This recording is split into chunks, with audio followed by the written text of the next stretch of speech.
Hey guys, welcome back to Judo Highlights. So this will be the recap for day 1 in Kazakhstan, the Grand Slam that's happening there. Now on the JUDOTV Instagram account, the other day, they kind of glorified Tushishvili doing this technique, if you can call it a technique, to his opponent. But, as we all know, you can get Hansokamake for this. So that's what happened in this contest here, Abdullayev against Talibov. Now Abdullayev, he goes to the ground here looking for a Tomoe-nage, and Talibov picks him up, smashes him, and it wasn't soon after that he got Hansokamake for it.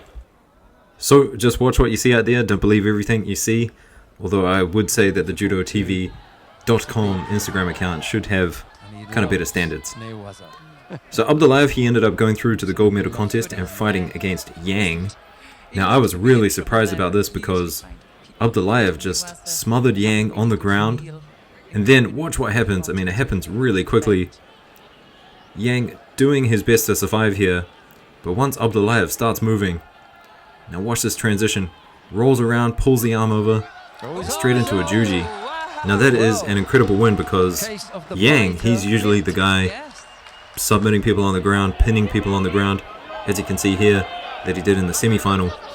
This is his area, so to see him be submitted was absolutely insane.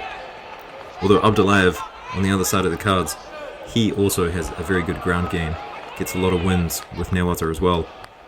Now onto the bronze medals, and Smetov, he took one of them, performing really well in his home country, of course you would want him to, and he got a really nice Okuri Ashi Harai here, and then a pin in his bronze medal contest. So you can see him feeding the arm here, looking to get a bit of leverage, although I've always found that grip through the belt really awkward, especially if you've really taped up your fingers. But it works for him. Eventually gets the hold down, and it's kind of awkward on the side here. But is it just me, or is this kind of a popular hold down these days? On the side, not really looking to get on top. And then lastly, the other bronze medal went to Carlino. He was meant to face Talibov in his bronze medal contest, but Talibov didn't turn up, so here's a little highlight from earlier on. Moving on to under 66 now, and if you've been watching this channel for a while, you've probably heard of me talk about Chopanov. And have a look at this choke, by the way. And actually, I've seen a lot of Russians doing this, so I kind of wonder if it's something they're training. But yes, I have talked a lot about Chopanov. Before COVID, he was on top of his game, winning a lot of medals, and then coming back, just didn't have the greatest results. But you know, his judo, absolutely incredible. I highly recommend going and checking it out. Have a look at this. Picks him up for the Yagoda, dumps him to the ground, and then straight into the Newaza. Now Piras is trying to complain here about under the chin, but Chopanov's not looking for a choke here. He's just looking for Osaikomi, and gets it. So I'm really happy that Chopanov finally gets a gold medal again after quite some time. So it's finally good to see him back. And so he was up against Piras from Italy, and seriously, the Italians, they have been on some form recently, especially if you've been watching the judo today. Day 2, Lombardo, he's in the finals. Absolutely amazing stuff the Italians are doing these days. Now for the bronze medals, it was 2 judoka from Azerbaijan. And you can see here, Suleimanov, he is down. Ashido also gets a Wazadi against him, so Pashayev, he takes that contest, just kind of burning the clock here, looking for a bit of Newaza. Now the other bronze medal contest ended quickly, as soon as golden score started. There's something about this when, you know, some athletes, as soon as golden score starts, they just have a game plan, go forward, throw everything at the wall, see what happens, and that's what happened here. So bronze medal for Saha. I guess Pumalainen will be happy with his teammates' performance. Now next we'll move on to the women's, but we'll start at under 57. Deguchi Krista, continuing to do her thing. I think she's going from strength to strength, heading into the Olympics. I've basically resided myself to her being the selected choice. I don't think you can deny her anymore.